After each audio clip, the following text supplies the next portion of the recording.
Hello, welcome and thank you so much for joining us on Moving Forward with Pastor Sarah, the Senior Pastor of Family Worship Centre, the amazing woman of God who brings you His Word concerning your marriage, family and individual lives. God's Word will change your life, give you victory over every challenging situation, and make you the best you He has designed you to be. Find out how in 15 minutes on Moving Forward with Pastor Sarah on this station. Stay tuned. Welcome back.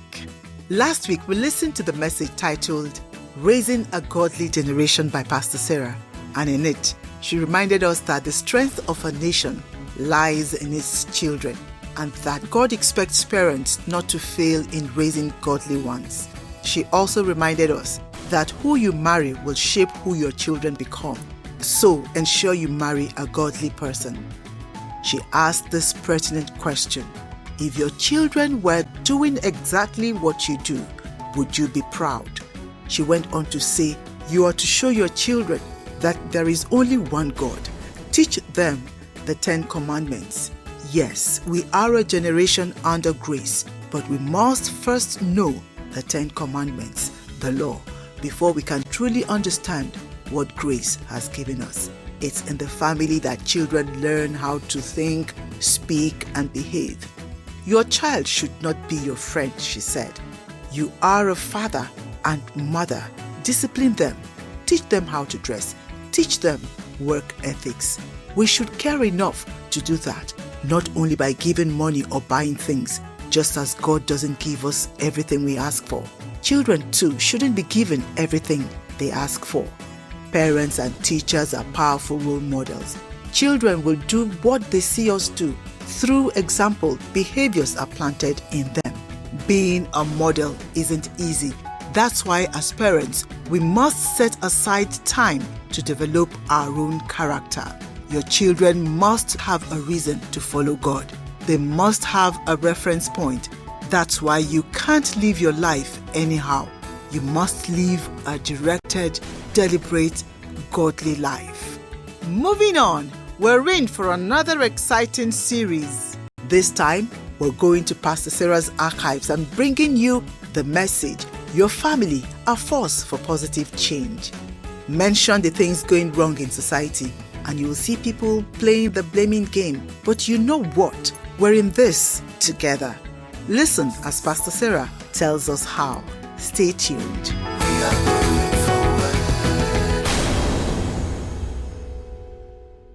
Genesis chapter 34, verse 1. Now Dinah, the daughter of Leah, whom she had borne to Jacob, went out to see the daughters of the land. And when Shechem, the son of Hamor, the Hivite, prince of the country, saw her, he took her and lay with her and violated her. He raped her. His soul was strongly attracted to Dinah, the daughter of Jacob, and he loved the young woman and spoke kindly to the young woman. So Shechem spoke to his father Hamor, saying, get me this young woman as a wife. And Jacob heard that he had defiled Dinah, his daughter. Now his sons were with his livestock in the field. So Jacob held his peace until they came. Then Hamor, the father of Shechem, went out to Jacob to speak with him. And the sons of Jacob came in from the field when they heard it. And the men were grieved and very angry, because he had done a disgraceful thing in Israel by laying with Jacob's daughter, a thing which ought not to be done. He had done a disgraceful thing in Israel. But Hamor spoke with them, saying, the soul of my son Shechem longs for your daughter. Please give her to him as wife, and make marriages with us. Give your daughters to us, and take our daughters to yourselves. So you shall dwell with us, and the land shall be before you. Dwell and trade in it, and acquire possessions for yourselves in it. Then Shechem said to her father and her brothers, let me find favor in your eyes, and whatever you say to me, I will give. Ask me ever so much dowry and gift, and I will give according to what you say to me. But give me the young woman as a wife. Now, as we read the scriptures, I want you to see the dynamics of individuals and society. See what happens in societies when individuals do certain things. Just be looking. Look at the different actions. Verse 13, but the sons of Jacob answered Shechem and Hamor his father and spoke deceitfully, because he had defiled Dinah, their sister. And they said to them, we cannot do this thing to give our sister to one who is uncircumcised, for that shall be a reproach to us. But on this condition we will consent to you. If you will become as we are, if every male of you is circumcised, then we will give our daughters to you, and we will take your daughters to us, and we will dwell with you, and we will become one people. But if you will not heed us and be circumcised, then we will take our daughter and be gone. And their words pleased Hamor's son. So the young man, that is Shechem, he did not delay to do the thing because he delighted in Jacob's daughter. So he went ahead and circumcised himself quickly. He was more honorable than all the household of his father. The father's household said they were going to do the circumcision, but they didn't. They wanted to deceitfully wiggle their way out of it. But he went ahead and did it as a prince, so they did it. Now, remember that on this side of Israel, they are also deceitful to them. They are saying, if you do this, you'll marry our daughter, but that's not what they mean. And they also have their own deceit. 20. And Hamor and Shechem, his son, came to the gate of their city and spoke with the men of their city, verse 20, saying, these men are at peace with us. Therefore, let them dwell in the land and trade in it. For indeed, the land is large enough for them. Let us take their daughters to us as wives, and let us give them our daughters. Only on this condition will the men consent to dwell with us, to be one people with us. If every man among us is circumcised, as they are circumcised. Will not their livestock, their property, and every animal of theirs be ours? Only let us consent to them, and they will dwell with us. See, one nation is planning one, another is planning another. And all who went out of the gate of the city heeded Hamor and Shechem, his son. Every male was circumcised. All who went out of the gate of the city.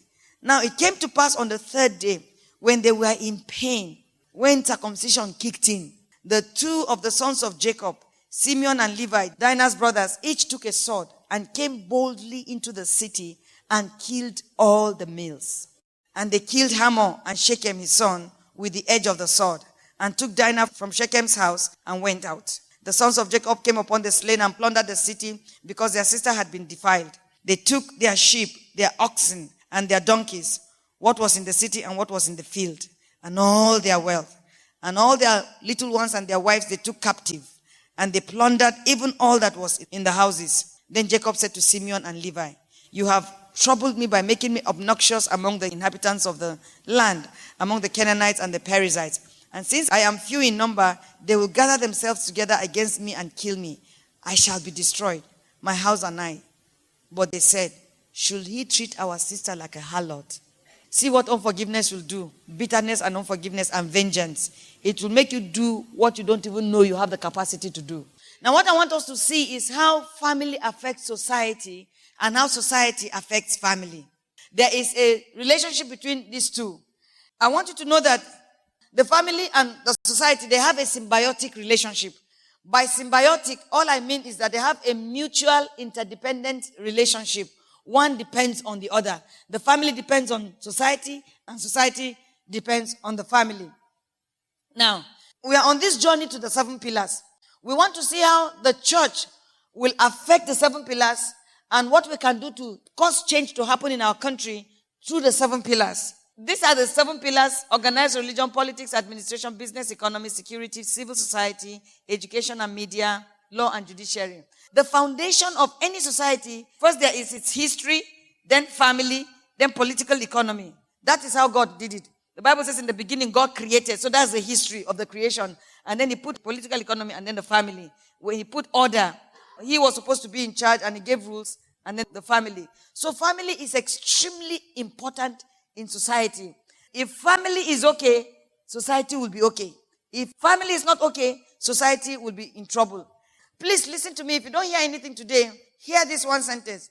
That the family is the basic unit and foundation of society. The basic meaning the most important, the fundamental, the smallest, just the basic unit of society. That is what the family is. There can be no society without the family. Now, the reason for its being basic is because it is the unit that is more basic to our individual happiness than anything else. You may have a good job. You may have a good business. You may have tons of money. In fact, we may have a wonderful government. We may have a good city council and even a good church. But if your family is not in place, your happiness will be short-circuited. How many of you know when you leave church and you go home and there's no peace with your husband and wife, You didn't hear anything in church. Because where you get your basic joy is in the family. So the family must be intact. The family must be well. That is where you get your basic happiness from. And that is the plan of God. Because God himself is the one who created family, and he laid down some standards by which families must be operated. There are standards. There are a code of morality that we must all observe, or else there will be chaos in the society. So I make bold to say that family and morality are the very fiber of order in society. If there is no morality in the society, there will be trouble. When that guy, Shechem, went and violated family order, went and raped a girl, society got into trouble. There was wahala in society because one person decided to take a decision to satisfy his own flesh, his own selfishness, to jeopardize the whole country or the whole town.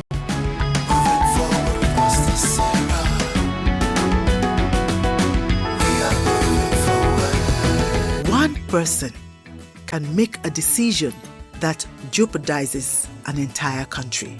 Now that's an eye-opener. What decisions are you making? The message, Your Family, a Force for Positive Change, continues tomorrow. Don't forget to join Pastor Sarah. The world is filled with bad news, fear, and anxiety, but God's timeless word brings good news of hope and victory. Join Pastor Sarah Omakwu on Wells Radio 89.3 FM Ibadan and learn how to win a life using God's word every Monday, Tuesday, and Wednesday at 7:45 p.m. Moving forward with Pastor Sarah on this station. Don't miss it. Thank you for listening. If you've been blessed by this program, we would like to hear from you. Call 0701 951 9554 or send us an email at info@fwcabuja.org. If you're searching for a home church in Ibadan, we meet at Family Worship Centre, top floor, Johnny Complex, NW4 345 Iya-Olobe Street, Eko Tedo, Dugbe, Ibadan. Service time 8 a.m. in Ile-Ife, Ilaramokin Hall, Iloromu, before Ambassadors College, Ile-Ife. In Oshogo, number 7 Akindeko Street, behind Alaja Yopi Frozen Food, Alekuodo Market, Oshogo. In Oyo Town, Ade Asakin House, Abiodun Atiba Road, Idi Okbe, Oyo. You can locate other branches and also listen to Pastor Sarah's messages when you visit our website at www.fwcabuja.org. Once again, thank you for listening. Moving Forward with Pastor Sarah will continue tomorrow, same time on this station. God bless you.